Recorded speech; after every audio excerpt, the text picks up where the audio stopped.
March 10, 2026 Gujarat மாநிலத்தில் இருக்கிற சூரத் இங்க இருக்கிற அம்ரோலி போலீஸ் ஸ்டேஷனுக்கு 2 இளைஞர்கள் ரொம்ப பதட்டத்தோட வர்றாங்க. ஒருத்தர் பேரு வசீம், 28 வயசு அவனுக்கு. வசீமுடைய தம்பி பர்வேஸ், இவனுக்கு 25 வயசு. இந்த 2 பேருமே இவங்களுக்கு முகத்துல இருந்த பதட்டத்துக்கு காரணம் இவனுடைய அம்மா 50 வயசு ஹமீதாவை இன்னைக்கு மத்தியானத்துல இருந்து காணோம். 1 மணிக்கு மார்க்கெட்டுக்கு போறதா சொல்லிட்டு வீட்டை விட்டு கிளம்புனவங்க மறுபடியும் வீடு வந்து திரும்பவே இல்லை. இந்த பசங்க அவங்க அம்மாவுக்கு ட்ரை பண்ணி பார்க்குறாங்க. ஃபோன் வந்து சுவிட்ச் ஆஃப் பண்ணப்பட்டிருக்குது. எங்க அம்மா எங்கெல்லாம் போயிருப்பாங்களோ எல்லா கடத்திற்கும் போய் தேடி பார்த்துட்டு 6 மணிக்கு மேல இதுக்கப்புறம் நம்ம தேடுறதுல எந்த பிரயோஜனமும் கிடையாது, அம்மாவுக்கு ஏதாவது ஆபத்து ஏற்பட்டிருக்கலாம் சொல்லிட்டு தான் பயந்து போயிட்டு இந்த அம்ரோலி போலீஸ் ஸ்டேஷனுக்கு இந்த கம்ப்ளைண்ட் கொடுக்க வந்திருக்காங்க. கம்ப்ளைண்ட் எடுத்துக்கிட்ட போலீஸ் என்ன பண்ணாங்கன்னா என்கொயரியில இறங்கிட்டாங்க. இந்த அம்மா எங்கெல்லாம் போயிருப்பாங்க, வழக்கமா அவங்க போற மார்க்கெட், அந்த கோயில் பகுதிகள், அவங்க ஃப்ரெண்ட்ஸ் வீடு, இப்படி எல்லா இடத்துக்கும் போய் தேடி பார்த்தாலும் அந்த அம்மா எங்க போனாங்க அப்படிங்கிறத கண்டுபிடிக்கவே முடியல. அன்னைக்கு நைட்டும் கடந்து போகுது. அடுத்த நாளும் போலீஸ் தேடிட்டு இருக்கும் பொழுது அடுத்த நாள் காலையில 7 மணிக்கு இவங்க இருந்த வீட்டுல இருந்து 500 மீட்டர்ல ஒரு கோயில் பகுதி இருக்குது. அந்த கோயில் சுற்றுச்சுவருக்கு பக்கத்துல இருக்கிற குப்பை போடுற இடத்துல ஒரு பிளாஸ்டிக் மூட்டை ஒண்ணு கிடக்குது. அந்த மூட்டைய கிட்ட போய் பார்த்து அதை குப்பை நினைச்சு தூக்க போன துப்புரவு தொழிலாளி ரொம்ப மூட்டை வெயிட் ஆனதுனால பிரிச்சு பார்த்தவர் அதிர்ச்சியில உறைஞ்சு போனார். அங்கிருந்து அம்ரோலி போலீஸ் ஸ்டேஷனுக்கு தகவல் போகுது. போலீஸ் வந்து அந்த மூட்டைக்குள்ள என்ன இருந்ததுன்னு பாக்குறாங்க. அப்படி பார்த்தவங்களுக்கு தான் அதிர்ச்சி. என்ன அப்படின்னா, ஒரு 50 வயதான ஒரு பெண் வந்து கை காலெல்லாம் கட்டி போடப்பட்டு அவங்க உயிர் இழந்த நிலையில கிடக்குறாங்க அப்படிங்கிறத அவங்க கண்டுபிடிச்சிட்டு, இந்த பெண் ஒருவேளை காணா போன ஹமீதாவா இருக்கலாமா அப்படிங்கிறதுக்காக இந்த 2 பசங்களையும் கூப்பிட்டு அந்த சடலத்தை காட்டுறாங்க. இது எங்க அம்மா தான் அப்படின்னு சொல்லிட்டு அந்த 2 பசங்களும் அந்த இடத்துலயே ஓன்னு கத்தி கதறி அழ ஆரம்பிக்கிறாங்க. உடனடியா இந்த பாடியை மீட்டு போஸ்ட்மார்ட்டத்துக்கு அனுப்பிட்டு இவங்க வீட்டுக்கு போயிட்டு என்ன நடந்தது, உங்க அம்மாவுக்கு ஏதாவது எதிரிகள் இருக்காங்களா அப்படின்னு சொல்லி விசாரிக்க போயிருக்காங்க போலீஸ். அப்படி போகும் பொழுது இந்த பெண் சடலத்துல கட்டப்பட்டிருந்தது இல்லையா ஒரு கயிறு, இந்த மாதிரியான கயிறு இவங்க வீட்லயும் இருக்கிறத எதேச்சையா போலீஸ் பார்த்துடுறாங்க. இதை பார்த்ததும் அந்த வீட்டுல மொத்தம் 3 பேர் இருந்தாங்க. வசீம், வசீமோட மனைவி, அதாவது அண்ணன், அண்ணி, அவங்களுடைய தம்பி. இதுல வசீம் வந்து ரொம்பவே அப்பாவி, அம்மா இறந்து போயிட்டாங்கிற கவலை, மிகப்பெரிய அழுகையோட இருந்தான். ஆனா 2 பேரு, அண்ணியும் குழந்தனாரும், அவங்களுக்குள்ள இருந்த படபடப்பு, ஒருத்தருக்கு ஒருத்தர் திருட்டுத்தனமா பார்த்துக்கிட்டது, இது எல்லாமே போலீஸுக்கு சந்தேகத்தை உண்டாக்குனது. சரி, இந்த கேஸை பற்றி தான் இன்னைக்கு நம்ம இந்த கிரைம் சேனல்ல பார்க்க போறோம். சரி, நம்மளே இது வரைக்கும் இந்த சேனலை நீங்க சப்ஸ்கிரைப் பண்ணாம பார்த்துருந்தீங்கன்னா மறக்காம சப்ஸ்கிரைப் பண்ணி உங்க ஆதரவு தாங்க. இந்த ஹமீதாவுக்கு என்ன நடந்தது, ஏன் இவங்க கொலை செய்யப்பட்டாங்க, இவங்களுடைய கொலைக்கும் இவங்க மருமகளுக்கும் 2வது மகனுக்கும் என்ன சம்பந்தம் அப்படிங்கிறது தான் இந்த கேஸ்ல இருந்து ரொம்ப ரொம்ப மர்மமான ஒரு விஷயம். சரி, முதல்ல இந்த ஹமீதா யாரு அப்படிங்கிறத நம்ம பார்த்துடலாம். இந்த ஹமீதா வந்து பீகார் மாநிலத்தை சேர்த்தவங்க. பீகாருடைய சமஸ்திபூர்ல தான் இவங்க பிறந்திருக்காங்க. ஒரு 30 வருஷத்துக்கு முன்னாடி இவங்களுக்கு திருமணம் ஆகுது. உங்களுடைய கணவர் பேர் வந்து காத்தூன் மன்சூரி அப்படிங்கிறது தான். இந்த 2 பேரும் திருமணம் ஆனது ரொம்ப ரொம்ப லோயர் கிளாஸை சேர்ந்தவங்க. நம்ம பீகார்ல பிழைக்க வழி இல்லை அப்படின்னு சொல்லிட்டு இவங்க என்ன பண்ணாங்கன்னா குஜராத்துக்கு போயிடுறாங்க. குஜராத்ல சூரத் பகுதியில் இருக்கிற அம்ரோலியில தான் இவங்க போய் தங்குறாங்க. உங்களுடைய கணவர் காத்தூன் மன்சூரி இருக்கார் இல்லையா, அவர் என்ன வேலை பார்க்குறாருன்னா டிவி சுட்டில வந்து துணிகள்லாம் எடுத்துட்டு வீடு வீடா தெரு தெருவா கொண்டு போய் விற்கிற வேலை பார்த்துருக்காரு. ஆரம்பத்துல இந்த வேலையில அவர் ரொம்ப கஷ்டமா இருந்தாலும் இந்த குடும்பத்தை ஓட்டுற அளவுக்கு அவருக்கு வருமானம் வர ஆரம்பிக்குது. இந்த 2 பேருடைய இல்லறத்தினால 2 குழந்தைகள் பிறக்கிறாங்க. வசீம், பர்வேஸ், 2 ஆண் குழந்தைகள். ஒரு 10 வருஷம் ரொம்பவே நல்லா போயிட்டு இருக்குது. ரொம்ப கஷ்டப்படுற பண பிரச்சனை இருந்தா கூட குடும்பம் ரொம்ப அன்பான குடும்பமா போயிட்டு இருக்குது. பையனுக்கு, மூத்த பையனுக்கு 8 வயசு, 2வது பையனுக்கு 6 வயசா இருக்கும்போது ஒரு நாள் வியாபாரத்துக்கு போன இந்த காத்தூன் மன்சூரி வந்து ஒரு ஆக்சிடென்ட்ல அப்படியே இறந்து போயிடுறாரு. அப்போ 28 வயசு தான் ஆகுது ஹமீதாவுக்கு, தன்னுடைய கணவனை இழக்கும் பொழுது.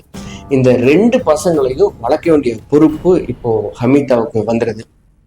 அவங்க என்ன பண்றாங்கன்னா, அந்த 28 வயசுலயே அவங்க ரொம்ப அழகா இருக்காங்க, இளம் வயசா இருக்கு. அதனால இந்த பெண்ணை வேறு ஒரு கல்யாணம் பண்ணி கொடுத்தலாம் சொல்லிட்டு இவங்க வீட்டுக்காரங்கெல்லாம் கம்பல் பண்ணும்போது இந்த ஹமீதா வந்து இல்ல எனக்கு 2 பசங்களுடைய எதிர்காலம் தான் முக்கியம், எனக்கு கல்யாணம் வேணாம் அப்படின்னு சொல்லிட்டு ஒரே அடியா அவங்க மறுத்துட்டு இந்த 2 பசங்களை வளர்க்குற பொறுப்பை இவங்க ஏத்துக்கிறாங்க.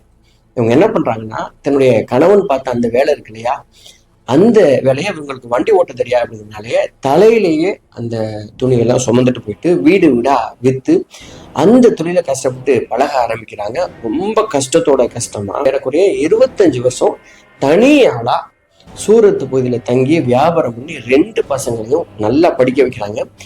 ஒரே தீர்மானமா 2 பசங்களுக்கும் நல்ல வேலையும் வாங்கி கொடுக்குறாங்க. இப்படி பசங்கள்லாம் இதுக்கப்புறம் பொழைச்சிக்குவாங்க, நமக்கு எந்த பிரச்சனையும் இல்லை அப்படிங்கிற நிலைமை வந்ததும் 2 பசங்களும் நல்ல வேலைக்கு போனதும் அதுக்கப்புறம் தான் இவங்க பிறந்த ஊரான சமஸ்திபூருக்கு திரும்பி வர்றாங்க. 2 பசங்களும் இந்த அம்ரோலி பகுதியிலேயே தங்கியிருந்து வேலை பார்த்துட்டு இருக்காங்க. இவங்க இதுக்கப்புறம் நம்ம வயசான காலத்துல நம்ம சொந்த பந்தத்தோட இருக்கலாம், இது வரைக்கும் நம்ம ரொம்ப கஷ்டத்தை அனுபவிச்சிட்டோம் சொல்லிட்டு தன்னுடைய 50வது வயசுலதான் இந்த சமஸ்திபூருக்கு தங்க ஆரம்பிக்கிறாங்க. பசங்க சூரத்திலே தங்கியிருக்காங்க. ஸோ இப்ப தனியா இந்த ஹமீதா தங்கி இருக்கும் பொழுது இவங்களுக்கு உதவி செய்யறதுக்காக இவங்க பக்கத்து வீட்டை சேர்ந்த ஒரு நபர் அறிமுகமாகிறாரு. அவர் பேரு ஃபெரோஸ். இந்த ஃபெரோஸ் என்ன வேலை பார்க்குறாரு அப்படின்னா, ஒரு கறி கடையில வேலை பார்த்துட்டு இருக்காரு. இந்த ஃபெரோஸும் உண்மையிலேயே ரொம்ப நல்ல கேரக்டர் தான். ஆரம்பத்துல இந்த ஹமீதா தனியா இருக்காங்க, இவங்க கூட பசங்க இல்லை அப்படிங்கிறதுனால உதவி செய்யறதுக்காக, அதாவது கடைக்கு போனா ஏதாவது வேணுமா வாங்கிட்டு வரணுமா அப்படின்னு அந்த மாதிரி அறிமுகமான இந்த ஃபெரோஸ் ஒரு கட்டத்துல 30 வருஷமா இருந்த தனிமை இந்த ஹமீதாவுக்கு இப்போ ஃபெரோஸ் ஹெல்ப் பண்றது, சின்ன ஆதரவு, இந்த அன்புனால இவங்களுக்குள்ள ஒரு திருமணத்தை தாண்டிய ஒரு உறவு ஒண்ணு ஏற்படுது. இந்த உறவு ஒரு 5 வருஷமா யாருக்கும் தெரியாம 2 பேருமே மெயின்டைன் பண்றாங்க. இவங்க இந்த ஊருக்கு வெளியில ஒரு பாலடைந்த மண்டபம் இருக்குமா, இங்கதான் அந்த 2 பேரும் சந்திக்கிறது வழக்கம் அப்படின்னு சொல்றாங்க. சோ இந்த மாதிரி இவங்களுக்குள்ள ரகசியமான உறவு இருக்குது. இப்ப கூட இந்த ஹமீதாவுக்கு என்னன்னா, வயசுக்கு பசங்க 2 பேர் இருக்காங்க, கல்யாண வயசுல. இந்த நேரத்துல நம்ம இப்படி இருக்கிறது அவங்களுக்கு தெரிஞ்சதுன்னா மிகப்பெரிய அவமானம். அந்த பசங்க நம்மளை பத்தி என்ன நினைப்பாங்க அப்படிங்கிற ஒரு பதட்டத்தோடய இந்த உறவை அவங்க மெயின்டைன் பண்ணிட்டே வந்திருக்காங்க. இதுக்கு இந்த ஃபெரோஸ் ஒரு ஐடியா சொல்லியிருக்காங்க. என்ன அப்படின்னா, நம்ம இப்படி அடிக்கடி சந்திச்சுக்கிறது இங்க இருக்கிற எல்லாருக்கும் ஒரு சந்தேகத்தை ஏற்படுத்தலாம். அதனால நம்ம சொந்தக்காரங்க ஆயிட்டோம் அப்படின்னா இந்த உறவை கடைசி வரைக்கும் நம்ம மெயின்டைன் பண்ணலாம், யாருக்கும் சந்தேகமும் வராது அப்படின்னு சொல்லிட்டு ஒரு ஐடியா கொடுத்தாரு. அந்த ஐடியா தான் என்ன அப்படின்னா, ஃபெரோஸுக்கு ஒரு மகள் இருக்காங்க, அவங்க பேரு ஷபானா. இந்த ஷபானாவை உங்க மூத்த மகன் வசீமுக்கு நம்ம கல்யாணம் பண்ணி வச்சிட்டோம்னா அதுக்கப்புறம் நம்ம எந்த நேரத்தினாலும் சந்திக்கலாம். எப்போ சந்திச்சாலும் சுத்தி பாக்குறவங்க எல்லாம் இவங்க ஏன் அடிக்கடி சந்திக்கிறாங்க அப்படி சந்தேகம் வராது, நம்ம சொந்தக்காரங்க ஆயிட்டோம் அப்படின்னா. அதனால இந்த திருமணத்தை நம்ம நடத்தி வைக்கலாமான்னு கேட்கும் பொழுது இதுக்கு சந்தோஷமா இந்த ஹமீதாவும் ஒத்துக்கிறாங்க. அதுக்கப்புறம் வசீமும் இந்த சபனாவும் மீட் பண்ண வைக்கிறாங்க. 2 பேருக்கும் ரொம்ப பிடிச்சி போயிருது அப்படின்னால ஒரு நாள்ல 2 பேருக்குமே திருமணம் பண்ணி வச்சிடறாங்க. அப்படி திருமணம் பண்ணி ஆரம்பத்துல இவங்க சமஸ்திபூர்ல தான் தங்குறாங்க இந்த இளம் தம்பதிகள். இந்த 2 பேரும் இப்படி இருக்கும்போதும் அந்த ஃபெரோஸும் ஹமீதாவும் அவங்க அந்த ரகசிய உறவுக்குள்ளேயே இருந்துகிட்டே இருக்காங்க. இப்படி இருக்கும்போது புதிதாக இந்த மருமகளுக்கும் ஹமீதாவுக்கும் பயங்கரமான பிரச்சனை ஏற்படுது. வழக்கமா ஒரு மாமியார் மருமகள் பிரச்சனை தான். இந்த சபானாவுடைய கேரக்டர் என்ன அப்படின்னா, அவங்க நிறைய செலவு பண்றவங்க, ரொம்ப ஆடம்பரமா இருக்கணும் அப்படின்னு நினைக்கிற, உலகத்துல இருக்கிற சந்தோஷம் தர எல்லாத்தையுமே என்ஜாய் பண்ணி பார்த்துடணும் அப்படின்னு நினைக்கிற ஒரு பொண்ணா இருந்திருக்காங்க. அது சிறுக சிறுக ஒத்த ரூபாயா கஷ்டப்பட்டு சேர்த்த இந்த ஹமீதாவுக்கு இந்த பொண்ணு இவ்வளவு செலவு பண்றாளே, இப்படி செலவு பண்ணா நம்ம பையனுடைய வாழ்க்கை என்ன ஆகும், மறுபடியும் பணம் இல்லாம கஞ்சிக்கு வழி இல்லாத அந்த சூழலுக்கு போயிடக்கூடாது பையன் அப்படின்னால இந்த மருமகளை கண்டிக்க ஆரம்பிச்சிருக்காங்க ஹமீதா. இது மருமகளுக்கு ரொம்ப பிடிக்காத ஒரு விஷயமா இருந்திருக்கு. நம்ம வாழ்க்கைக்குள்ள ஏன் இந்த கிளவி தலையிடுறா அப்படின்னு சொல்லிட்டு உங்க கணவர் வசீம் கிட்ட பயங்கரமா சண்டை போட்டு நம்ம இங்க இருக்க வேணாம் அப்படின்னு சொல்லிட்டு இவங்க என்ன பண்றாங்கன்னா சூரத்துக்கே திரும்பி போயிடுறாங்க. ஸோ அந்த 2 மகன்கள் மருமகள் இவங்க சூரத்துக்கு போயிடுறாங்க. சமஸ்திபூர்ல இப்போ அம்மா மட்டும் தனியா இருக்காங்க, ஃபெரோஸ் இருக்காரு.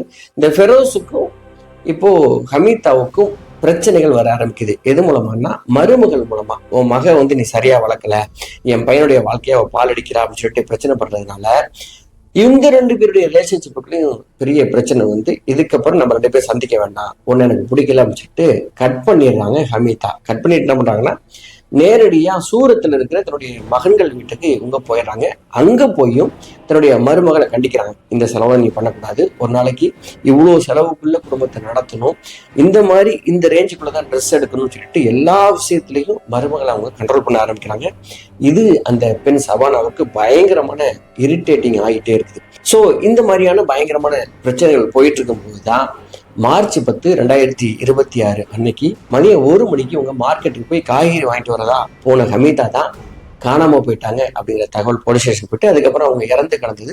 இந்த இறந்து கிடந்ததுக்காக என்கொயரி வந்த போலீஸ் இந்த வீட்டுல இருந்த 3 பேரையும் பார்க்கும் பொழுது கணவன் வசியம் ரொம்பவே அப்பாவியே அம்மாவுடைய இறப்பு கலந்துட்டு இருக்கான். ஆனா அண்ணியும் குழந்தனாரும் மட்டும் திருட்டுத்தனமா பாத்துக்கிறாங்க அப்படிங்கிறதும், அந்த வீட்டுல ஹமீதாவுடைய உடல்ல கட்டப்பட்ட கயிறு இருந்ததையும் பார்த்துட்டு தான் போலீஸ் என்கொயரியை ஸ்டார்ட் பண்ணாங்க. இந்த 3 பேருக்குள்ளதான் யாரோ கொலையாளி இருக்காங்க அப்படிங்கிறத அவங்க கண்டுபிடிச்சிட்டு அவங்க என்கொயரியை ஸ்டார்ட் பண்ணும்போது வசீம் உண்மையிலேயே அவன் வேலைக்கு போன தகவல், அவன் கொலையாளி இல்லை, அவன் மேல எந்த தப்பு இல்லைங்கிறது ப்ரூவ் ஆகுது. ஆனா இந்த பர்வேஸ் 2வது மகனும் மருமகனும் மட்டும் முன்னுக்கு பின் முரணா மாத்தி மாத்தி பேசிட்டே இருக்காங்க. இந்த பர்வேஸ் வேலைக்கு போனவன் மதிய நேரத்தில் லீவ் போட்டிருக்கான், லீவ் போட்டு எங்க போனான் அப்படிங்கிற எல்லா தகவலும் அவங்க மாத்தி மாத்தி பேசுறதுனால இவங்க தான் தப்பு பண்ணியிருக்காங்க அப்படிங்கிற தகவல் போலீஸ்க்கு கன்ஃபார்ம் ஆகுது. அது மட்டும் இல்லாம கோயில் பகுதி இவங்க தங்கியிருந்த ஏரியாவில் இருக்கிற சிசிடிவி கேமராவை செக் பண்ணும்போது இன்னொரு அதிர்ச்சியான ஒரு விஷயத்தையும் பார்த்தாங்க. அதுல ஒரு 55 வயதான ஒரு ஆண் ஒரு பெரிய மூட்டை, பிளாஸ்டிக் மூட்டையை சுமந்துட்டு போறாரு. அவர் போயிட்டு இந்த கோயில் பகுதியில் அந்த மூட்டையை தூக்கி போட்டு போயிடுறாரு அப்படிங்கிற தகவலும் அவங்களுக்கு தெரிய வருது. அந்த மூட்டை தான் இந்த பெண் ஹமீதாவுடைய உடல் இருந்த மூட்டை அப்படிங்கிறது கன்ஃபார்ம் பண்ணிட்டு, இவர் யாரு அப்படின்னு என்கொயரி பண்ணும் பொழுது இந்த நபர் ஷபானாவுடைய அப்பா ஃபெரோஸ் இருக்கார் இல்லையா, அவர் தான் அப்படின்னு கன்ஃபார்ம் பண்ணிட்டு, போலீஸுக்கு ஒரு வழியா இந்த கொலையில 3 பேர் சம்பந்தப்பட்டிருக்காங்க. ஒண்ணு இந்த ஃபெரோஸ், மருமகள், 2வது மகன். இந்த 3 பேருக்குள்ளே கொலை பண்ற அளவுக்கு என்ன பிரச்சனை அப்படின்னு சொல்லி என்கொயரியை ஸ்டார்ட் பண்ணும்போது தான் இப்போ ஒவ்வொரு விஷயமா இவங்களுக்குள்ள இருந்த ரகசியங்கள் வெளில வர ஆரம்பிச்சது. சரி, இப்படி என்ன சொன்னாங்க அப்படின்னு சொன்னா, இந்த ஹமீதா மகன் வீட்டுல தங்கினாங்க இல்லையா, அப்படி தங்கும் பொழுது ஒரு விஷயத்த அவங்க கண்டுபிடிக்கிறாங்க. அதாவது தன்னுடைய இளைய மகனுக்கும் மூத்த மருமகனுக்கும் இடையே ரகசிய கள்ள உறவு இருக்கிறத அவங்க கண்டுபிடிக்கிறாங்க. அவங்க உறவு எப்படி ஸ்டார்ட் ஆயிருக்கு அப்படின்னு சொன்னா, ஆரம்பத்துல இந்த வசீமும் சபானாவும் ரொம்ப நல்லாவே வாழ்ந்திருக்காங்க. வசீம் வேலையில ரொம்ப ரொம்ப கவனமா இருக்கக்கூடியவர். காலைல போனார்னா வேலை முடிஞ்சு ரொம்ப லேட்டா வீட்டுக்கு வரக்கூடிய நபர். ஆனா இந்த பர்வேஸ் ஒர்க் ஃப்ரம் ஹோம்ல இருந்திருக்கிறார். இந்த மாதிரி இருக்கும்போது தன்னுடைய அண்ணி கூட பழகிற அந்த வாய்ப்பு, டைம் நிறைய கிடைச்சதுனால 2 பேருமே ஃப்ரெண்ட்ஸ் மாதிரி பழக ஆரம்பிச்சிருக்காங்க. அது மட்டும் இல்லாம வசீம் வீட்டுக்கு வரும்போது கூட 2 பேரும் சோசியல் மீடியா மூலமாவே கணவனுக்கு தெரியாம 2 பேரும் பேசிக்குவாங்களாம். இப்படி ஆரம்பிச்ச பழக்கம் இது ஒரு கள்ளத்தொடர்பா மாதிரி வீட்டுக்குள்ள அண்ணனுக்கு தெரியாம அண்ணி கூட ஒரு தவறா இருக்க ஆரம்பிச்சிருக்காரு. இந்த விஷயம் வீட்டுல தங்கியிருந்த ஹமீதா, அதாவது அம்மாவுக்கு கண்ணால ஒரு முறை 2 பேருமே தப்பா இருக்கிறத பாத்துடுறாங்க. பார்த்தவங்க கொதிச்சு போயிருக்காங்க. என்னுடைய மருமகளை பயங்கரமா கண்டிச்சிருக்காங்க. பாருங்க, இப்ப கூட தன்னுடைய மகனை அவங்க கண்டிக்கலையா, மருமகளை பயங்கரமா கண்டிச்சு, நீ எவ்வளவு மோசமான பாரு, என்னுடைய குடும்பத்தை அழிக்க வந்திருக்க, இந்த விஷயத்த நான் சும்மா விட போறதில்ல, என்னுடைய மூத்த மகன் வசீமுக்கு சொல்லி உன்னை நான் கட் பண்ணி விட போறேன்னு சொல்லிட்டு பயங்கரமா சண்டை போட்டிருக்காங்க. இந்த பெண் மாமியார் காலில் அழுதுருக்காங்க. எல்லாத்தையும் தெரியாம நடந்துருச்சு, இதுக்கப்புறம் அது நடக்காது அப்படின்னு சொல்லிட்டு ஒரு முறை அவங்க மன்னிச்சு விட்டுருக்காங்க. அதுக்கப்புறமும் இந்த 2 பேருடைய உறவு தொடர்ந்துகிட்டே இருந்திருக்கு. இது அவங்க அம்மா கவனிச்சுக்கிட்டே இருந்திருக்காங்க. இந்த பெண்ணை இப்படியே விட்டா ரொம்ப தப்பாயிரும், இந்த குடும்பத்துக்குள்ள பெரிய பிரச்சனை அண்ணன் தம்பிக்குள்ள உண்டாயிரும் அப்படிங்கிறதுனால ஃபெரோஸ்க்கும் கூப்பிட்டு இவங்க இந்த ஹமீதா பேசியிருக்காங்க, உங்க மகள் சரிகளை அழைச்சிட்டு போயிருங்க அப்படின்னு சொல்லிட்டு. இந்த மாதிரி ஒரு பெரிய குடும்ப பிரச்சனை ஏற்பட்டுட்டே இருந்திருக்கு. இது ஒரு கட்டத்துல தன்னுடைய கணவனுக்கு தெரிஞ்சிட போகுது, எப்படியும் மாமியார் சொல்லிடுவாங்க அப்படிங்கிற அந்த ஸ்டேஜ் வந்ததும் சபானா என்ன பண்றாங்கன்னா, தன்னுடைய அப்பாவுக்கு ஃபோன் பண்ணி, அப்பா இந்த மாதிரி ஒரு தவறான விஷயம் நடந்துருச்சு, இந்த விஷயம் மாமியாருக்கு தெரிஞ்சு அவங்க ரொம்ப பெரிய பிரச்சனை பண்றாங்க, என்னப்பா பண்ணலாம் அப்படின்னு சொன்னோன்னே, ஆல்ரெடி ஃபெரோஸ்க்கு பயங்கரமான கோபம் ஹமீதா மேல, தன்னை இப்படி விட்டுட்டு போயிட்டாலே அப்படின்னு சொல்லிட்டு அவன் என்ன பண்ணான்னா நேரடியா கிளம்பி சூரத்துக்கு வர்றான். சூரத்துல இந்த மகள் சபானா, ஃபெரோஸ், இந்த 3 பேருமே பேசுறாங்க. என்ன பண்ணலாம்னா தீர்த்து கட்டிடலாம் அப்படின்னு சொல்லிட்டு முடிவு பண்றாங்க. அன்னைக்கு மார்ச் 10 அன்னைக்கு மதியம் போல இவங்க வீட்டுக்கு வந்திருக்கான் ஃபெரோஸ். வசீம் உண்மையிலேயே வேலைக்கு போயிட்டான். இந்த ஃபெரோஸ் இருக்கால, அவன் வேலைக்கு போற மாதிரி வெளில போயிட்டு அவங்க ஆஃபீஸில் போயிட்டு ஹாஃப் டே லீவ் போட்டுட்டு இவன் திரும்பி வர்றதுக்காக வெயிட் பண்ணிட்டே இருந்திருக்கான். அந்த நேரத்துல வீட்டுல இருந்தது யாரு அப்படின்னா இந்த ஹமீதா, மருமகள் சபானா, ஃபெரோஸ். இந்த 3 பேரும் பேசிட்டு இருக்கும்போது இந்த குடும்ப பிரச்சனையை பத்தி பேசுறாங்க. இந்த பிரச்சனையை இதோட நம்ம சால்வ் பண்ணிக்கலாம், இதுக்கப்புறம் என்னுடைய மகள் சரியா நடந்துக்குவா அப்படின்னு சொல்லி நார்மலா பஞ்சாயத்து பேச வர்ற மாதிரி வந்த இந்த ஃபெரோஸ் ஹமீதா எதிர்பார்க்காத வேலையில அங்கிருந்து இவன் தயாரா வாங்கிட்டு இருந்த அந்த கயிறை பிடிச்சி அவங்க கழுத்துல போட்டு நெரிச்சு அப்படியே துள்ள துடிக்க கொள்றான். இதை நின்றுட்டு அப்பா வந்து கழுத்தை இப்படி நெரிச்சு கொள்றத, கயிறால் இறுக்கி கொள்றத மருமகள் நின்று பார்த்துட்டே இருக்காங்க. இவங்க இறந்து போனதும் தன்னுடைய குழந்தைனருக்கு ஃபோன் பண்ணி இந்த சபானா கூப்பிடுறாங்க. இதுக்காக காத்திருந்த ஃபெரோஸ் வீட்டுக்கு வர்றான். இந்த 3 பேர் சேர்ந்து அதுக்கப்புறம் ஒரு பெரிய தயாரா வாங்கி வச்சிருந்த பாலித்தீன் சாக்கு பையில போட்டு கட்டி அங்கிருந்து ஃபெரோஸ் அதை மூட்டையா கட்டி கொண்டு போயிட்டு கோயில தூக்கி போட்டு ரயில் ஏறி அகைன் கிளம்பிடுறாரு. இந்த எல்லா தகவலையும் போலீஸ்கிட்ட சொல்லிடுறாங்க. அதுக்கப்புறம் போலீஸ் வந்து பாட்னா ஜங்ஷன்ல வச்சு இந்த ஃபெரோஸை கைது பண்ணியிருக்காங்க. ஃபெரோஸ், சபானா, அந்த கொழுந்தனார் 3 பேரும் இப்போ ஜெயில இருக்காங்க. இதுல என்ன கொடுமை அப்படின்னா, தான் வீட்டுக்குள்ள எவ்வளோ ஒரு மோசமான விஷயம் நடந்துட்டு இருக்கு அப்படிங்கிற எந்த விஷயமும் வசியமுக்கு தெரியாது. தன்னுடைய மனைவி பற்றிய விஷயமும் தம்பி பற்றிய விஷயமும் இதெல்லாம் விட ரொம்ப ரொம்ப மோசம். தன்னுடைய அம்மாவுக்கு இப்படி ஒரு விஷயம் அவங்க வாழ்க்கையில நடந்திருக்குங்கிற விஷயமும் இந்த கேஸ் மூலமா வெளில வந்துருச்சு. சரி, நம்மளே இவங்களுக்கு என்ன தண்டனை கிடைக்கும்? இந்த மாதிரியான முறையற்ற காமம் அது என்னைக்குனாலும் ஒரு பெரிய காட்டுத்தீ போல, அது வந்தெல்லாம் மூடியெல்லாம் மறைச்சு வச்சிருக்க முடியாது. என்னைக்குனாலும் வெளியில வந்து மிகப்பெரிய அவமானத்தையும் ஒரு பெரிய கொலை பாதகத்தையும் உண்டாக்கும் அப்படிங்கிறது தான் உண்மை. சரி, நம்மளே இந்த கேஸை பற்றியான உங்க கருத்துக்களை பதிவு பண்ணுங்க. மறக்காம இந்த சேனலை நீங்க சப்ஸ்கிரைப் பண்ணி உங்க ஆதரவு தாங்க. நான் உங்கள் RS ராஜா. நன்றி, வணக்கம்.